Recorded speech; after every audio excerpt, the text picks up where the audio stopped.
Hi everyone, my name is Katie and welcome back to my channel. Today is Valentine's Day, so I thought it would be the perfect day to do the chocolate book tag with you.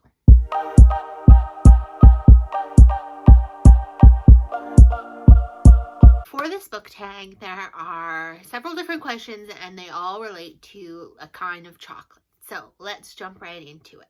First is dark chocolate, a book that covers a dark topic like bullying or murder or abuse.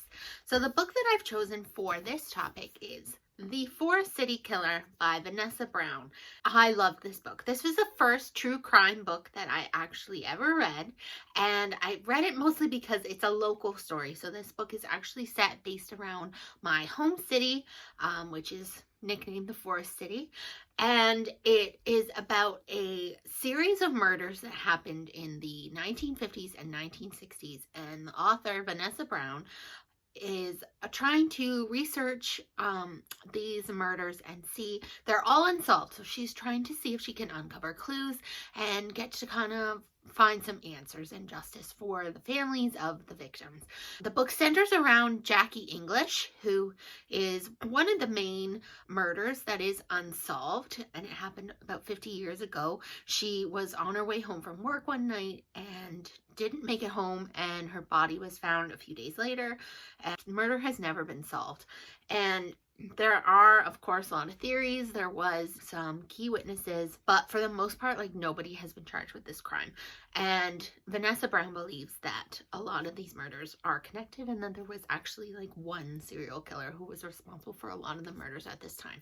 So there's, several murders that are covered in this book. It's an excellent read. Like, Vanessa Brown's writing is so good. She does a great job of making it more of a narrative, nonfiction, but so well researched and so informative. And I would say, like, if you're looking for a really, really good true crime book, or if you live in Canada or even in Ontario, please pick up this book, read it, because it's crazy that these mysteries have just never been solved. Like, I find that so hard to believe because of all the forensics and all of the DNA testing that we have available now. It just seems so shady to me that there's murders are mostly left unsolved. So this is my dark chocolate book. Next is white chocolate, your favorite lighthearted, humorous read.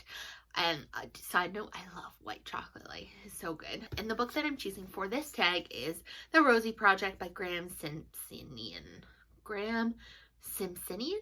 I'm not exactly sure how you pronounce that. So I read this book like several years ago. I don't remember it super well, but I do remember really enjoying it. Really appreciated the matter-of-fact humor of Don Tillman, who's the main character in this book. So he's a very scientific, factual guy, and he sets out to find a wife, basically. And he develops this questionnaire, and he calls it the Rosie Project, and then he happens upon a character named Rosie. And Rosie is trying to find her father, so she's kind of got her own goals and what she's working towards, but they develop a relationship, and it's very slow going, but, they start to kind of fall for each other, and that's all I'm going to tell you about it. It's a really great book, but I really just love Don's humor, and I think that's why I enjoyed it so much. I know that lots of people have loved this book. I read the second book and I didn't really like it, and therefore I actually have no interest in reading the third book because I don't want to be disappointed. But the first book is definitely just a really good lighthearted read, so it's my white chocolate pick.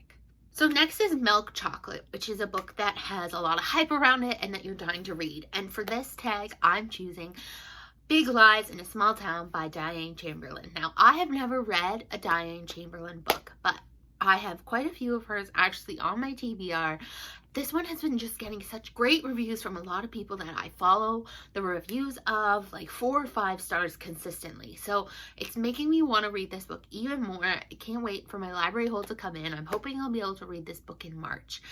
And I don't know too much about it other than this book is kind of a contemporary book, but it's got interwoven some historical fiction aspects and murder aspects and mystery, and it's kind of a mix of everything.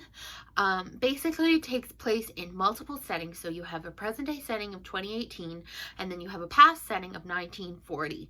And in the present setting, there's Morgan has been tasked with restoring an old painting in her town. And basically that painting was painted in 1940, and the original painter of that piece of art disappeared. So they're trying to kind of figure out what happened to that artist, and we're restoring this painting, and it's back and forth. And that's really all that I really know about the premise, but it sounds really, really good. It sounds interesting. Everybody's talking about it, and I really, really want to read it, and it's getting a lot of hype right now. So I'm hoping that when I read it, it lives up to the hype, because that doesn't always happen. The next chocolate is chocolate with a caramel center, and here I'm going to talk about a book that made me feel all warm and gooey inside. And that book is The Light We Lost by Jill Santopolo. Now, I loved this romance. Like, this book, I look at it and I still feel like so much love towards it. It centers around two characters, Lucy and Gabe, who meet in university and develop a relationship. But they find that their life paths are taking them in multiple directions, and so they don't stay together. But over the next several years, they keep like reconnecting. Fate brings them together. The story just tells their relationships as you go on. And, you know, they end up with other people, but there's just always this connection and bond between them. And that is basically the love story. And I love this book. It made me cry. It made me happy. Like, I had a lot of feelings when I was reading this book, and it was one of the best romances that I read last year. And I highly recommend The Light We Lost by Jill Santopolo if you're looking for a really good romance that's not all insta love and it's now easy. Like, this book was just so good. Plus, it takes place in like New York City, so again with the New York City vibes. The next chocolate tag is a wafer-free Kit Kat, which, is there such a thing as that? Because that's like not what a Kit Kat is. But anyway, it's a book that surprised you, which maybe is what would be surprising about a wafer-free Kit Kat, because that's not supposed to happen.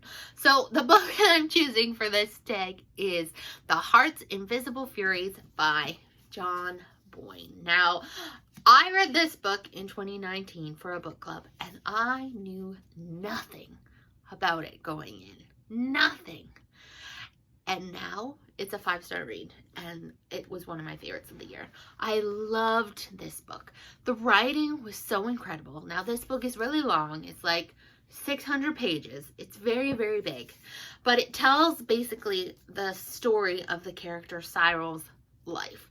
Like, it spans a long period of time, which is something that I actually really do enjoy about books, when they kind of cover a whole person's life, because I love character-driven books, and I love learning about characters and learning about people. And so that's when I really enjoyed this. I thought there was a lot happening in the book, but the writing was good. The author kept the pace going. All his triumphs and his tribulations across his lifetime, and his relationships, and what he learns about himself, and just so much happens in this book. And I loved it. Like, if you're looking for a good character-driven, well-written book that just is beautiful, I recommend The Heart's Invisible Furies. It's definitely a book that really surprised me, because I knew nothing about it, and I didn't think that I would like it, and then bam, 5 stars. So highly recommend this book.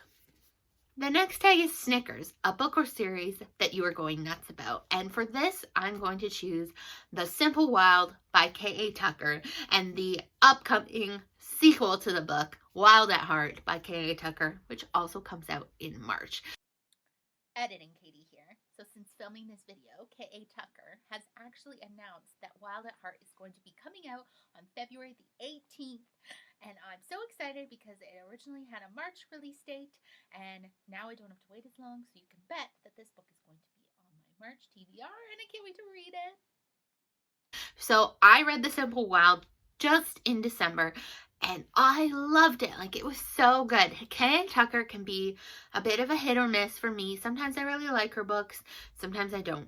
So I didn't pick this book up right away, but it really appealed to me. And honestly, this book makes me want to visit Alaska.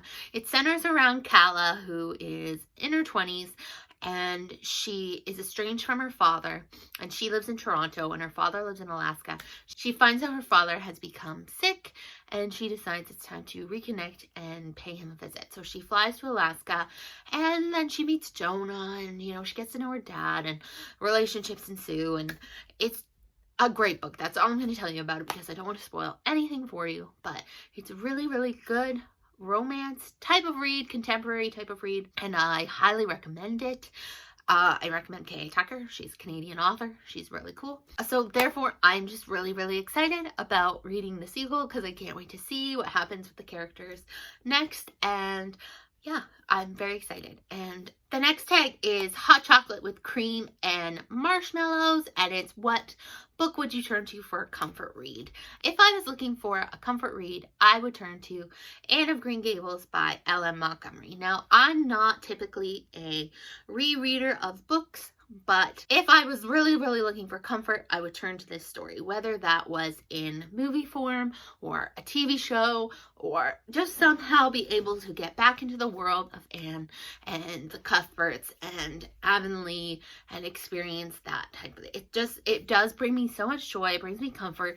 It's childhood memories, back in simpler times, and I love these stories. Like, it's just, there's something about them that are really, really heartwarming and comforting for me, and therefore I would definitely turn to Anne of Green Gables if I was needing a comfort read.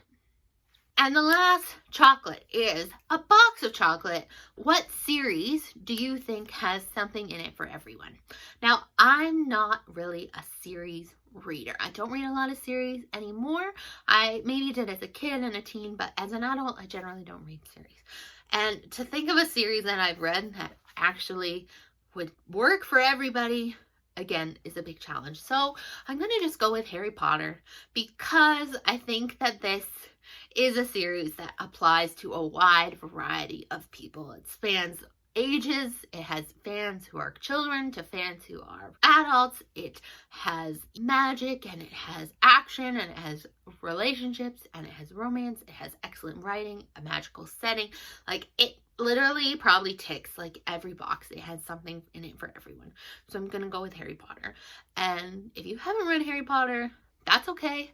I didn't read Harry Potter actually until I was in university. I read the first one for a children's literature class in like my third year, and it just spanned, I wanted to read the whole series after that because I was engaged. And that is my chocolate book tag. Thank you so much for watching. I hope you enjoyed that.